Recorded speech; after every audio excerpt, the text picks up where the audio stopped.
Hello दोस्तों, एक बार फिर स्वागत है अपने यूट्यूब चैनल टारगेट सुपर टैट में। तो आइए दोस्तों, आज हम पर्यावरण के 30 मुख्य इंपोर्टेंट प्रश्न देखेंगे। तो प्रश्न संख्या हम 1 से 21 से शुरू करते हैं कि पर्यावरण का सर्वाधिक क्रियाशील एवं महत्वपूर्ण अंग है जलवायु, जलमंडल, जैवमंडल, स्थलमंडल। तो जो पर्यावरण का सर्वाधिक क्रियाशील एवं जो महत्वपूर्ण अंग होता है उसे हम जलवायु कहते हैं। क्या कहते हैं? जलवायु कहते हैं। नेक्स्ट क्वेश्चन देखते हैं।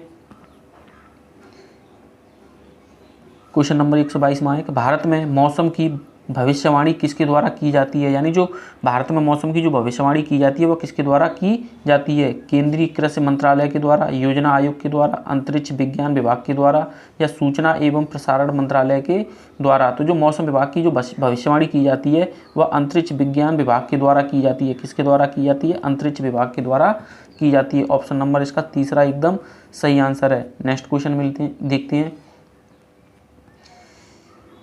123 में है कि भारत के निम्न राज्यों में से किसमें सागौन के वन पाए जाते हैं? मध्य प्रदेश में, उत्तर प्रदेश में, झारखंड में या कर्नाटक में? तो जो भारत के राज्यों में जो सागौन के वृक्ष पाए जाते हैं वह आपके मध्य प्रदेश में पाए जाते हैं। कहाँ पर पाए जाते हैं? मध्य प्रदेश में पाए जाते हैं। कहाँ पर पाए जाते हैं? मध्य प्रदेश में पाए जाते हैं। ऑप्शन नंबर इसका ए सही है, यानी पहला सही है। नेक्स्ट क्वेश्चन देखते हैं कि पारिस्थितिकी तंत्र में ऊर्जा के प्रभावित होने का क्रम है। यानी जो पारिस्थितिकी तंत्र है उसमें ऊर्जा प्रभावित होने का जो क्रम है, प्रकाश, ताप, रासायनिक ऊर्जा। ऑप्शन दूसरा है कि प्रकाश, रासायनिक ऊर्जा, ताप। तीसरा ऑप्शन है कि रासायनिक ऊर्जा और प्रकाश और ताप। और चौथा ऑप्शन है कि ताप, प्रकाश, रासायनिक ऊर्जा। तो इसका जो सही क्रम हो जाएगा वो हो जाएगा पहला, कि प्रकाश, ताप, रासायनिक ऊर्जा। नेक्स्ट क्वेश्चन देखते हैं।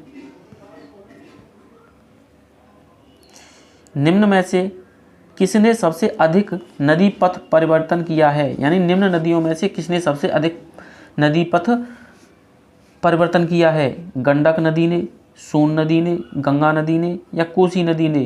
तो जो आपका किया है वो हो जाएगा आपका कोसी नदी ने, क्योंकि कोसी नदी अपने मार्ग परिवर्तन करने के लिए जानी जाती है। हम इसे बिहार का शोक भी कहते हैं। नेक्स्ट क्वेश्चन है कि जलीय वातावरण में सूक्ष्म जीवों को क्या कहते हैं? यानी जो जलीय वातावरण होते हैं उनमें सूक्ष्म जीवों को क्या कहते हैं? परजीवी, प्लवक, मृतोपजीवी या सहजीवी? तो जो जलीय वातावरण में सूक्ष्म जीवी प्लवक कहलाते हैं। क्या कहलाते हैं? प्लवक कहलाते हैं। नेक्स्ट क्वेश्चन देखते हैं कि पर्यावरणीय प्रदूषण के अनुसंधान से संबंधित संगठन में से कौन सा है? CSIR या नीरी या नेफ्री? सॉरी, ये नेफ्री है। क्या है? नेफ्री। या तीसरा ऑप्शन है AIMI या चौथा ऑप्शन है CISF। तो जो आपकी पर्यावरणीय प्रदूषण अनुसंधान से संबंधित जो संगठन है उसे हम नेफ्री बोलते हैं। क्या बोलते हैं? नेफ्री बोलते हैं। ऑप्शन नंबर इसका दूसरा सही हो जाता है। नेक्स्ट क्वेश्चन है दोस्तों कि पादप व जंतुओं की दुर्लभ जातियों का संरक्षण करने के उद्देश्य से किस संघ की स्थापना की गई है? पहला ऑप्शन है कि IBP की, दूसरा ऑप्शन है MAB की, तीसरा ऑप्शन है IUCN की, चौथा ऑप्शन है आपका IBCN की।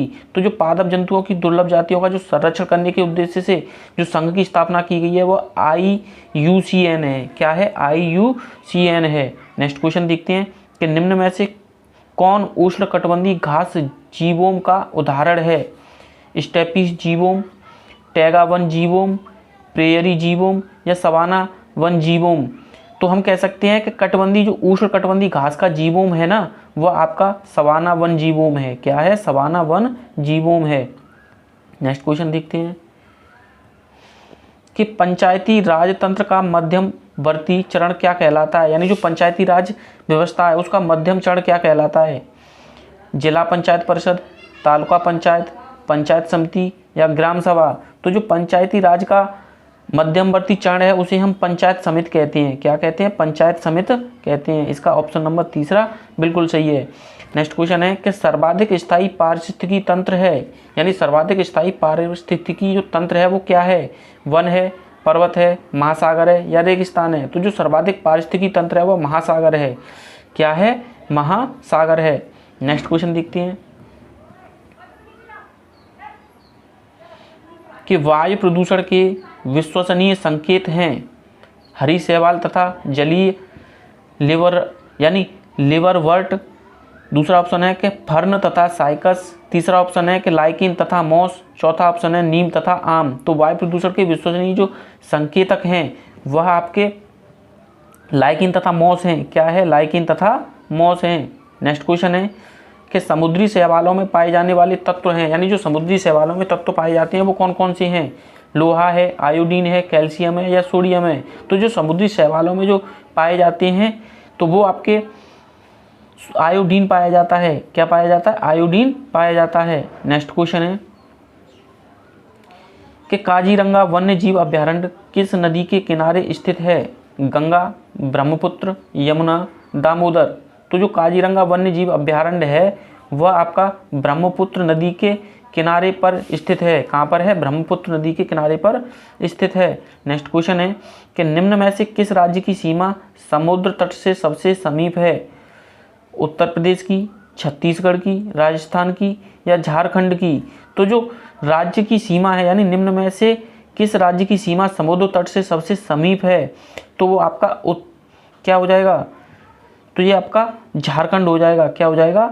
झारखंड हो जाएगा। यानी झारखंड राज्य की सीमा सबसे समुद्र के तट समीप है। नेक्स्ट क्वेश्चन देखते हैं। नेक्स्ट क्वेश्चन है कि भारत में रेड पांडा पाया जाता है, यानी भारत में रेड पांडा कहाँ पाया जाता है? सिक्किम में, उत्तराखंड में, जम्मू कश्मीर में या त्रिपुरा में। तो जो भारत में रेड पांडा पाया जाता है वो सिक्किम राज्य में पाया जाता है। कहाँ पर पाया जाता है? सिक्किम में पाया जाता है। ऑप्शन ए इसका सही आंसर है।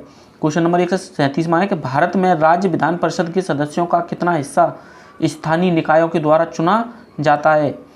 1/3, 1/4, छठा भाग या 12वां। तो जो भारत राज्य में विधान परिषद के सदस्यों का हिस्सा है वह स्थानीय निकायों के द्वारा चुना जाता है, वह 1/3 चुना जाता है। कौन सा चुना जाता है? 1/3 चुना जाता है। नेक्स्ट क्वेश्चन है कि उड़ीसा के तिकड़पाला में भारत के घड़ियाल प्रजनन योजना किसकी सहायता से शुरू की गई है?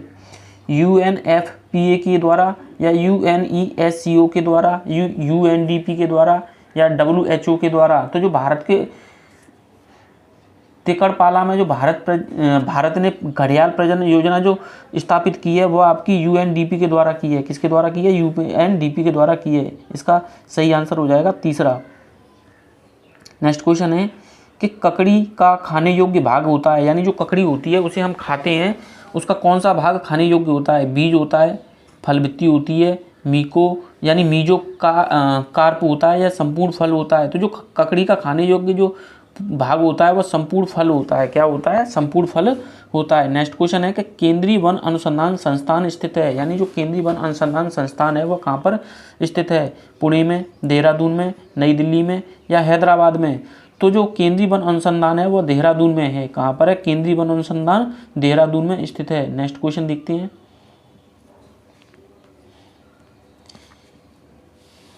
कि भारतीय सेनाओं का सर्वोच्च सेनापति होता है राष्ट्रपति, उपराष्ट्रपति, प्रधानमंत्री, रक्षा मंत्री।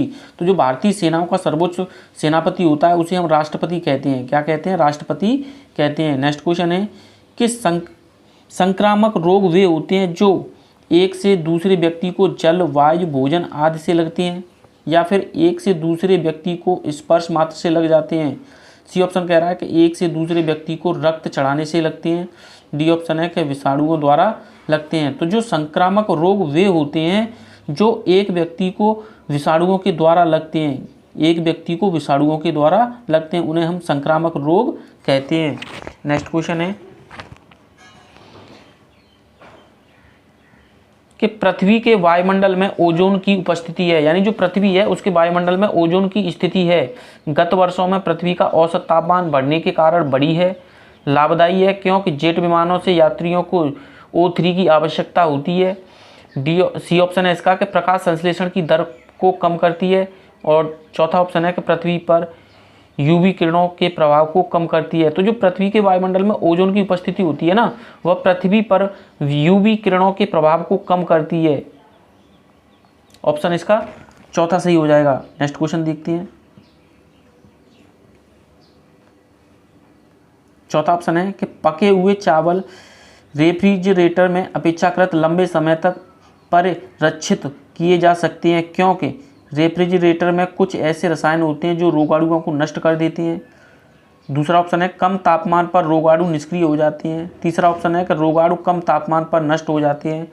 और चौथा ऑप्शन है कि कम तापमान पर भोजन का नमी तत्व घट जाता है। तो पके हुए चावल जो रेफ्रिजरेटर होता है उसमें कम ताप पर जो रोगाणु होते हैं वह पनप नहीं पाते हैं। तो इसका जो ऑप्शन है वह सही हो जाएगा कि कम ताप पर रोगाणु निष्क्रिय हो जाते हैं। क्या होते हैं? निष्क्रिय हो जाते हैं। दूसरा ऑप्शन इसका बिल्कुल सही आंसर है। नेक्स्ट क्वेश्चन है कि भौगोलिक निकटवर्ती जलाशय में शैवाल ब्लूम की उत्पत्ति से जल गंदा, हरा एवं प्रदूषित होने लगता है। इसका मुख्य कारण क्या होता है? जल में अपमार्जक एवं वाहिक मल की अधिकता। ऑप्शन दूसरा है कि जल में ऑक्सीजन की अधिकता। तीसरा ऑप्शन है कि जल में CO2 की अधिकता।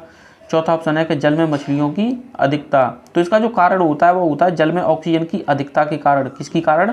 जल में ऑक्सीजन की अधिकता के कारण होता है। नेक्स्ट क्वेश्चन है कि विभिन्न उद्योगों में चिमनी से निकलने वाले धुएं से उपस्थित उड़न राख की जो मात्रा को कम करते हैं। कैसे कम करते हैं? धुआं को जल से गुजार कर या धुएं को चलनी से गुजार कर। तीसरा ऑप्शन है कि विद्युतीय अवक्षेपण के द्वारा। चौथा ऑप्शन है कि रासायनिक पदार्थों के द्वारा। तो जो चिमनी से धुआं निकालने की जो क्रिया है उसे हम अगर देखें तो विद्युत आपेक्ष के द्वारा इसे कम किया जा सकता है। क्या किया जा सकता है? विद्युत आपेक्ष के द्वारा कम किया जा सकता है। नेक्स्ट क्वेश्चन है 147 में है कि निम्नलिखित में से कौन सा प्राथमिक विद्यालय में पर्यावरण अध्ययन पढ़ाने का उद्देश्य निरूपित करता है? अपने ज्ञान का विस्तार करने के लिए बच्चों को सूचना देना कि उन्हें कौन सी पुस्तक पढ़नी चाहिए। दूसरा ऑप्शन है कि विद्यालय में बच्चों के अनुभवों को बाहरी दुनिया से जोड़ना। तीसरा ऑप्शन है कि बच्चों को तकनीकी शब्दावली और परिभाषाओं से परिचित कराना। और चौथा ऑप्शन है कि पर्यावरण अध्ययन से संबंधित तकनीकी शब्दों का आकलन। तो जो 147 है उसका जो आंसर हो जाएगा वो हो जाएगा दूसरा, कि विद्यालय में बच्चों के अनुभवों को बाहरी दुनिया से जोड़ना। ऑप्शन नंबर दूसरा सही है इसका। नेक्स्ट क्वेश्चन देखते हैं। नेक्स्ट क्वेश्चन है कि WWF के संबंध में अधोलिखित में से कौन सा कथन सही नहीं है? पहला ऑप्शन है इसका उद्देश्य आनुवांशिक प्रजातियों तथा पारिस्थितिकी तंत्र की विविधता को संरक्षित करता है। दूसरा ऑप्शन है कि यह विश्व का सबसे बड़ा स्वतंत्र पर्यावरण संगठन है। ऑप्शन तीसरा है कि यह संयुक्त राष्ट्र संघ का पर्यावरण संरक्षण संगठन है। और चौथा है कि इसका गठन 1961 ईस्वी में हुआ था। तो जो 148 है इसका यह हो जाएगा। तीसरा ऑप्शन सही है कि यह संयुक्त राष्ट्र संघ का पर्यावरण संगठन है। क्या है? संयुक्त राष्ट्र का पर्यावरण संगठन है, जिसे हम पारिस्थितिकी तंत्र कहते हैं या विविधता के संरक्षित करना भी कहते हैं। नेक्स्ट क्वेश्चन है कि वायुमंडल में ग्रीन हाउस गैसों की बढ़ती हुई प्रचुरता निम्नलिखित में से किस एक के सिवाय अन्य सभी कारणों का है? सार्वभौम तापमान, समताप मंडल में ओजोन परत का क्षय। तीसरा है कि ऑक्सीजन उर्वरक प्रभाव। और चौथा है कार्बन डाइऑक्साइड उर्वरक प्रभाव। तो यह हो जाएगा ऑक्सीजन उर्वरक प्रभाव को छोड़कर बाकी के ये सभी क्या हैं? ग्रीन हाउस गैस बढ़ाने में मुख्य भूमिका निभा रहे हैं। नेक्स्ट क्वेश्चन है और यह लास्ट क्वेश्चन होगा आपका कि घरों के साज सज्जा की सामग्री में रखे गए कृत्रिम पारतंत्र को क्या कहते हैं? Herbarium, aquarium, hydroponics, videophone. तो जो घर में यानी कृत्रिम पारतंत्र को हम कहते हैं एक्वेरियम। क्या कहते हैं? कृत्रिम पारतंत्र को एक्वेरियम कहते हैं। दोस्तों अगर यह आपको वीडियो पसंद आई हो तो लाइक, सब्सक्राइब और दोस्तों में ज़रूर शेयर कीजिए। मिलते हैं नेक्स्ट वीडियो में, तब तक के लिए नमस्कार।